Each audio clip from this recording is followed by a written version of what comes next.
പ്രധാനമന്ത്രിയുടെ വരവറിയിച്ചുകൊണ്ട് തൃശൂരിൽ നടുവിലാലിൽ കിഴക്കൂട്ട് അനിയന്മാരാരും സംഘവും മേളവിസ്മയം തീർത്തു.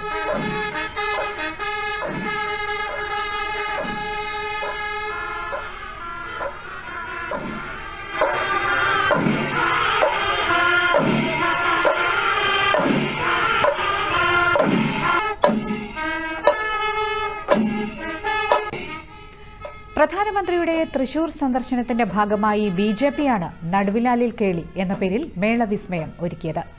മേള കാരണവരായ കിഴക്കൂട്ട് അനിയന്മാരുടെ നേതൃത്വത്തിൽ 101 വാദ്യ കലാകാരന്മാരാണ് മേളത്തിൽ അണിനിരന്നത്.